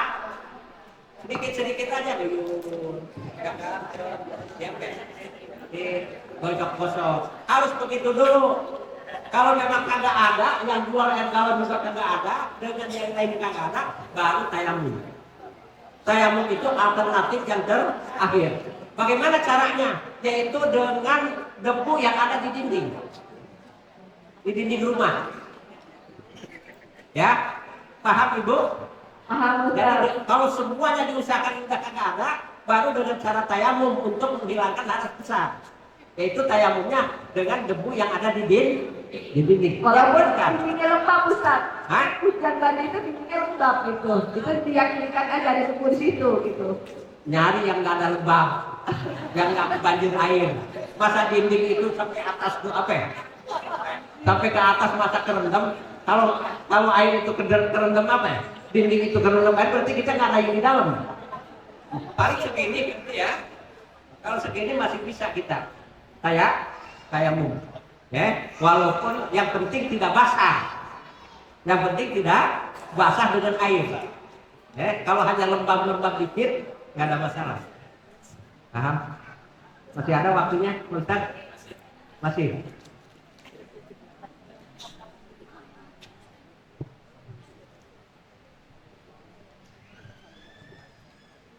Assalamualaikum warahmatullahi wabarakatuh. Waalaikumsalam. Pak Ustadz mau nanya nih, kalau seumpama kita dalam perjalanan, terus kita tertinggal sholat, misalnya sholat maghrib, tidak dalam perjalanan itu tidak ditemukan masjid atau musola. Lalu begitu ketemu sama masjid dan sholat, sudah ada waktu isya. Bagaimana cara yang terbaik untuk melakukan sholat maghrib yang tertinggal? Terima kasih. Assalamualaikum warahmatullahi wabarakatuh. Waalaikumsalam warahmatullahi wabarakatuh. Ya. Di dalam Islam ada yang disebut dengan sholat jamaah. Orang bisa melakukan sholat jamaah. Alasan yang pertama dalam perjalanan, yang disebut dengan musafir. Ya. Yang kedua, ya kan, karena sakit. Kenapa? Sakit. Ya, badan sudah tidak bisa digerakin lagi, ya, nggak bisa bangun sendiri, harus dibangunin sama siapa ya? Sama orang lain. Bagi yang sakit semacam itu, ya, boleh sholatnya di jamaah. Nah sekarang orang yang dari perjalanan, ya, ini sholat maghrib sudah tiba, ya, nah, kita sedangkan perjalanan masih jauh, ya, seandainya nyampe ke tempat itu waktu maghrib sudah habis, ya. Datang waktu isya, maka bagi orang tersebut harus niatkan. Di waktu maghrib itu niat, ya kan? Niat aku, ya kan, sholat menjamak takhir. Sholat maghrib diundur kemana? Ke isya. Jadi niatkan jamak takhir. Jangan sampai kagak niat. Kalau kagak niat menjamak, tidak boleh ngejamak nanti. Pas begitu nyampe kemana? Ke tempat ternyata isya. Di waktu maghrib kagak niat apa ya? Kagak niat jamak, nggak boleh menjamak. Berarti sholat maghribnya harus dikodok. Dikodok tetap dosa dia. Hukumnya tetap dosa. Karena meninggalkan secara sengaja. Padahal di dalam Islam ada alternatif. Ketika kondisi itu sholatnya bisa dijamak. Syaratnya harus niat jamak di waktu sholat maghrib. Pas begitu nyampe ke mana? Ke isya, maka sholat kita sholat jamak. Ya disebut jamak takhir. Harus begitu. Kita punya dugaan. Ini nggak mungkin nih maghrib apa ya? Ya kan keburu. Nyampe ke tempat atau nyampe ke tempat yang lain apa ya? Yang senggang waktu maghrib pasti habis. Maka di situ niat. Andai kata sudah niat, ternyata waktu masih luar, ya kan? Silahkan. Mau tetap di jamak silahkan. Kalau dalam pepergian, mau nggak di jamak nggak ada masalah. Paham Bu? Paham? Ya yang lain harus paham. Ya begitu. Jadi harus diniatkan di waktu, ya kan? yang kira-kira waktu itu akan habis. Assalamualaikum warahmatullahi wabarakatuh. Waalaikumsalam warahmatullahi wabarakatuh. Terkait dengan sholat jamaah, Ustaz. Ya. Apakah betul kalau kita mau bepergian atau pulang itu sholat jamaahnya itu tidak boleh di rumah? Artinya kalau kita mau berangkat zuhur terus nanti pulangnya malam, berarti kan jamaah sama asar. Kita katanya harus keluar dulu dari masjid, sholat jamaah di masjid, baru lanjut perjalanan. Begitu juga kalau kita pulang, apakah betul kita jamaahnya harus di masjid, nggak boleh di rumah gitu. Jadi kalau kita mau nyampe, kita belum maghrib, berarti maghrib bisa harus di masjid dulu, baru di rumah. Terima kasih, Ustaz. Baik. Menurut Imam Syafi'i, ya kan, adanya jamaah, ya kan, diberlakukan jamaah, yaitu harus sudah dalam perjalanan. Harus sudah dalam perjalanan. Ya, jadi kalau masih di kampung halaman, ya kan, itu belum dalam kategori dalam perjalanan. Walaupun sholatnya di masjid, tapi masjid itu di kampung kita, ya kan, menurut Imam Syafi'i tetap kagak boleh dijamaah. Harus keluar dulu dari kampung halaman. Itu namanya sudah safar. Disyaratkan menurut Imam Syafi'i dan ulama yang lain, yaitu sholat jamaah itu berlaku bagi orang yang bepergian. Yang dikatakan bepergian yaitu orang yang sudah meninggalkan kampung halaman. Kalau masih di kampung halaman, orang itu masih belum di kategori orang bepergian statusnya. Masjid itu ada di halaman, di kampung halaman kita, ya kan? Berarti belum kategori ini belum bepergian. Belum bepergian berarti tidak boleh menurut Imam Syafi'i sholat jamaah di masjid kampung halaman sendiri. Jadi harus masjidnya kampung orang. Itu menurut siapa ya? Imam Syafi'i. Begitupun pulang dari bepergian, sebelum nyampe ke kampung halaman, ya kan, turun dulu kita di kampung orang. Sholat apa ya? Sholat jamaah di situ. Itu. Ada suatu hadis, dan hadis ini Imam Syafi'i nggak nerima. Ada di dalam kitab Subul Salam, di mana Rasul, ya kan, Rasul itu sholat zuhur wal asro qabla ayat tahila. Ini hadis. Jadi kalau kita mengikuti pendapat Imam Syafi'i itu tetap kagak boleh. Tapi kalau merujuk terhadap hadis, Rasul sholat zuhur wal asra. Rasul melakukan sholat zuhur dan asar, berarti di jamaah. Qabla ayat tahila, sebelum dia pergi. Berdasarkan ini hadis, berarti sholat di kampung halaman untuk mau menjamak, ya kan, takdim, sholat asar di tarik ke johor, berdasarkan ini hadis boleh.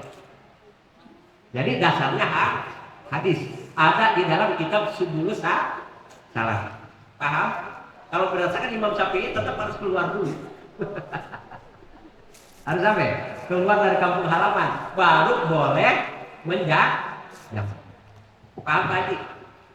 Yang lain semoga paham. Baik, satu lagi ada. Satu lagi ibu belakang ya. Baik, sebelumnya pengumuman bahwa alhamdulillah dana tadi terkumpul infak dari Bapak dan Ibu sejumlah Rp4.712.000. Alhamdulillah. Mudah-mudahan apa yang Bapak berikan menjadi amal ibadah diterima oleh Allah Subhanahu wa taala dan diberkahkan rezekinya. Amin ya rabbal alamin. Baik, untuk penanya terakhir silakan Ibu yang di belakang untuk menyampaikan pertanyaannya. Terakhir. Yang terakhir ya. Assalamualaikum warahmatullahi wabarakatuh. Waalaikumsalam warahmatullahi wabarakatuh. Saya bertanya tentang apa? Wudu. Bagaimana kalau kita berwudu dengan air asin? Sah apa tidak, Pak? Assalamualaikum warahmatullahi wabarakatuh. Ada yang disebut dengan air mutagoyir. Air mutagoyir itu adalah air yang tercampuri oleh benda-benda suci. Benda-benda apa ya? Benda-benda suci. Kalau air itu adalah air mutagoyir, walaupun banyak, kalau berubah salah satu di antara ketiga sifat, rasa, bau, dan warnanya. Kalau enggak bau, rasanya. Kalau enggak rasa, warnanya. Tercampuri oleh benda-benda yang suci. Itu disebut air mutaghayyir. Gitu. Termasuk air yang kemasukan garam. Garam suci kagak? Suci. Pas begitu dicicipi asin. Maka air itu air mutaghayyir. Berwudu dengan air mutaghayyir tidak sah. Bagaimana kalau sifat dasarnya asin? Seperti air laut. Itu bukan air mutaghayyir. Memang dasarnya asin. Boleh. Yang tidak boleh air yang tadinya tawar kemasukin benda suci, garam, atau kopi. Nah ini bau kopi tidak boleh. Termasuk air sungai, ya kan dasarnya memang keruh, dengan lumpur. Dasarnya bau rumput apa itu? Bau rumput, ya kan? Itu dasarnya nggak ada masalah. Karena memang dasar air kolam, ya kan suka ada bau apa itu? Bau rerumputan tuh, seperti eceng gondok dan sebagainya. Nggak ada masalah. Termasuk air sungai, warnanya keruh. Oleh apa? Oleh lumpur. Itu dasarnya memang begitu. Termasuk air laut, dasarnya asin. Berwudu nggak ada masalah. Yang jadi masalah kalau tercampuri oleh kita baik sengaja maupun tidak sengaja. Berubah itu air yang tadinya air tawar. Maka itu disebut air mutaghayyir. Berwudu dengan air mutaghayyir tidak sah. Paham Bu? Demikian. Baik, sebelum ditutup dengan doa, nanti mohon ditutup dengan doa. Satu pertanyaan lewat WA nih. Bagaimana cara mengkodok sholat yang pernah ditinggalkan? Ini banyak yang nanya nih. Termasuk di Masjid At-Taqwa kemarin ya. Bagaimana waktu kita zaman jahiliyah belum ada hidayah, sering ninggalin sholat fardu, ya kan? Menurut Imam Syafi'i, menurut Imam Maliki, menurut Imam Abu Hanifah, ya kan? Tidak ada wajib qadha. Tidak diwajibkan qadha. Wajibnya harus tobat dia. Tobat tidak akan mengulangi lagi meninggalkan apa? Sholat dalam kondisi apapun. Itu harus tobat. Yang kedua harus banyak bersedekah. Itu cara untuk menutup sekian puluh tahun kita kagak sholat. Tapi menurut imam lain termasuk Imam Ibnu Hazm, ya kan, tetap wajib diqadha. Menurut Ibnu Hazm wajib diqadha. Setelah sholat atau sebelum sholat kita mengqadha sholat yang ditinggal. Berapa tahun dulu? 5 tahun, ya kan? Jadi selama 5 tahun terus kita. Sebelum johor kita sholat johor dulu qadha. Atau setelah sholat johor baru qadha lagi sholat johor. Asar pun demikian terus tiap waktu. Menurut Ibnu Hazm harus diqadha tetap. 5 tahun ya 5 tahun juga. Kalau 10 tahun, ya kan, takut kelamaan, umur kagak nyampe, ya kan. Jadi setiap johor 2 kali qadhanya. Jadi supaya 5 tahun selesai. Itu menurut Imam Syafi'i. Ibnu Hazm. Menurut Imam Syafi'i, Abu Hanifah, Imam Malik, ya kan, itu tidak wajib tidak wajib qadha, tapi wajibnya menurut Imam Ahmad bin Hanbal, ya kan, lebih tegas lagi, ya kan, di samping wajib qadha, ya, bagi orang tersebut maka hukumnya orang selama dia meninggalkan sholat disebut kafir dia. Imam Ahmad bin Hanbal, ya kan, caranya supaya masuk lagi ke Islam baca syahadat lagi. Awas, jangan sekali-kali boleh dan sekarang kita meninggalkan sholat. Sebab menurut Imam Ahmad bin Hanbal, ya kan, orang yang meninggalkan sholat secara sengaja tanpa ada uzur itu sudah keluar dari Islam. Kalau dia mau masuk Islam lagi harus baca syahadat dia. Jadi kalau sholat dalam kondisi dia belum syahadat, sholatnya kagak diterima. Kenapa? Kena masuk dalam kafir dia. Ini menurut siapa nih? Imam Ahmad bin Hanbal. Jadi kita mengikuti Imam Syafi'i aja dah. Kita tobat kepada Allah, tidak akan mengulangi lagi dan berbanyak sedekah. Paham Bu? Waktunya habis nih. Doanya sama doanya sama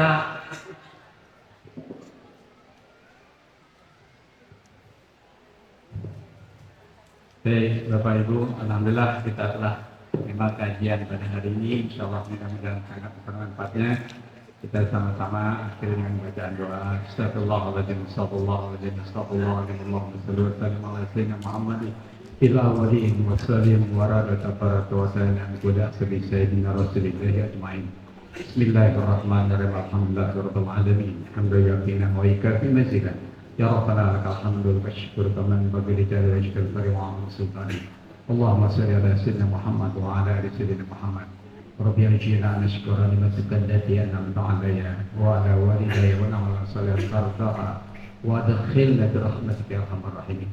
Allahumma aril haqqa haqqa warzuqna ittiba'ah wa arina al-batila warzuqna ijtinabah. Rabbana fil lana wa li walidayna warhamhum kama rabbana saghira.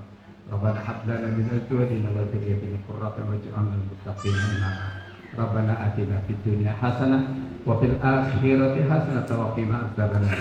Wa sallallahu ala sayyidina Muhammad wa ala alihi wa sallam bi rahmatika arhamar rahimin. Subhanaka rabbika rabbil izzati amma yasifun wa salamun alal mursalin walhamdulillah.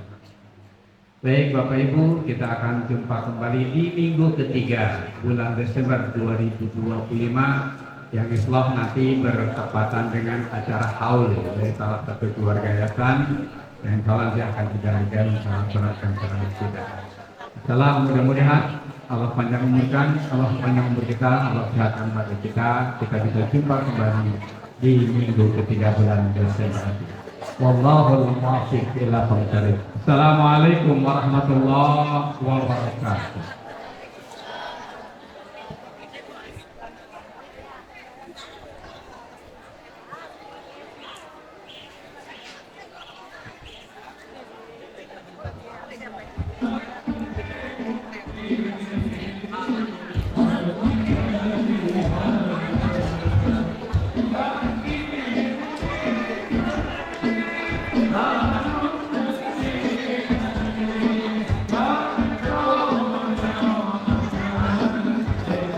Thank you.